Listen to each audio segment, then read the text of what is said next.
जय जिनेन्द्र। आज आपको छठे आरे के बारे में बताएंगे कि छठे आरे के दुख की झलक को सुनो। कैसा होगा छठा आरा, ये कितने वर्ष का रहता है। सुनने से रोंगटे खड़े हो जाते हैं और मुंह से स्वतः ही निकलता है, नहीं रे बाबा नहीं, छठा आरा में नहीं जानो। छठे आरे का वर्णन जरूर पूरा सुने। इस हुंडा और सपनी काल का छठा आरा भयंकर दुखदाई होगा और यहाँ पर तीव्र आंधी तूफान वर्षा से सब कुछ नष्ट हो जाएंगे। छठे आरे के प्रारंभ में पहले दिन प्रथम पहर में चैत्र धर्म व जैन धर्म का, दूसरे पहर में अन्य धर्म का और तीसरे पहर में राजनीतिज्ञ का और चौथे पहर में अग्नि का विच्छेद हो जाएगा, यानी समाप्त हो जाएगा। जो अपनी नज़र आ रहा है, छठा आरा जैसे ही लगेगा उस समय ये सारी चीज़ें खत्म हो जाएगी। पृथ्वी पूरी तरह समतल और कंकड़ी बन जाएगी। छठे आरे के जो मनुष्य है उनकी अवगणना 1 हाथ की होगी और 20 वर्ष की आयु वाले लोग होंगे। छठे आरे के जो लोग होंगे वे काले, डरावने, बेडौल, आचार मर्यादाहीन, कामी, क्रोधी, भोगी, रोगी, दीनहीन होंगे और कुत्ते और सूअर के समान बहुत संतान पैदा करने वाले होंगे। द्वेष, ईर्ष्या, कलह के कारण आपस में लड़ेंगे, झगड़ेंगे, मरेंगे। उनमें तनिक मात्र भी प्रेम मैत्री की भावना नहीं रहेगी। छठे आरे के जो मनुष्य हैं वो मरकर नरक और तिरछ गति के मेहमान बनेंगे। यानी छठे आरे के मनुष्य के लिए सिर्फ 2 गति ही खुली रहेगी, नरक और तिरछ की। इस छठे आरे का महादुखद वर्णन सुनकर जैनाचार्य श्री नानालाल जी महाराज साहब को वैराग्य उत्पन्न हो गया। छठा आरा जो होता है बहुत भयानक और दुखमय होता है। छठे आरे के अंदर भयंकर भूख लगेगी परंतु पर्याप्त आहार नहीं मिलेगा। पंचम आरे के अंतिम समय विनाश पाते हुए मनुष्य और पशु में से कुछ बीज रूप में जीवों को उठाकर भरत क्षेत्र के जो अधिष्ठित देव हैं वह उठाकर गंगा सिंधु के किनारे पर रखे रहे हुए 72 बेलों में लेकर जाकर उन मनुष्य और पशु को रख देंगे। वे बिल 3-3 माले वाले होंगे, यानी 3-3 फ्लोर के होंगे। 66 बिल में मनुष्य के और 3 पक्षी के, 3 पशु के लिए होंगे। गंगा सिंधु नदी का 62.5 योजन का पाट है।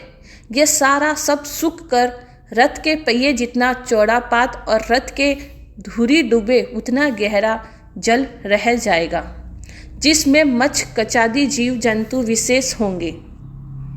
72 बिलों में रहने वाले मनुष्य प्रातः संध्या के समय बिलों से बाहर निकलेंगे और गंगा सिंधु नदी के कछमछ आदि जीवों को पकड़कर नदी के किनारे रेती में दबा देंगे। वे दिन में सूर्य की गर्मी से और रात में तीव्र ठंडक से सिक भूख जाएंगे। उन्हीं का आहार मनुष्य करेंगे और उन जलचर जीवों की चमड़ी हड्डियों को चाट कर तिरंज अपना निर्वाह करेंगे। मनुष्य की खोपड़ी में जल पिएंगे। 6 वर्ष की स्त्री गर्भ धारण करेगी, कुत्ती के समान परिवार के साथ महाकलेशमय वातावरण में रहेगी।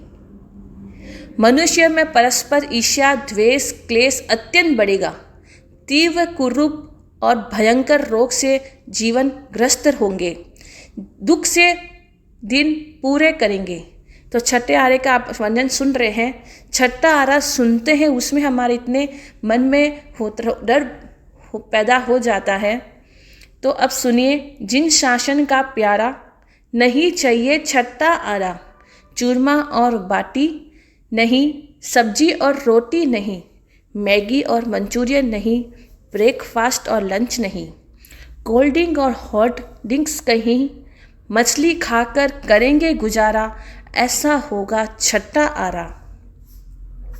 हाट हवेली नहीं, संगी सहेली नहीं, सिनेमा और बाग नहीं, बिजली और मोबाइल नहीं, स्थानक और मंदिर नहीं, आंखों से बहेगी अश्रुधारा, ऐसा होगा छठा आरा। जो जीव दान पुण्य व्रत प्रत्याख्यान रहित होंगे वे इस आर्य में आकर उत्पन्न होंगे। छठे आर्य में हमारा जन्म ना हो, इसके लिए वैराग्य की ओर बढ़ने का प्रयास करें। असपनी का छठा आरा 21,000 वर्ष का और उसपनी का पहला आरा 21,000 वर्ष का, ये दोनों आरा जो है वो दुखमा होते हैं। कुल 42,000 वर्ष लगातार ऐसा आरा रहता है।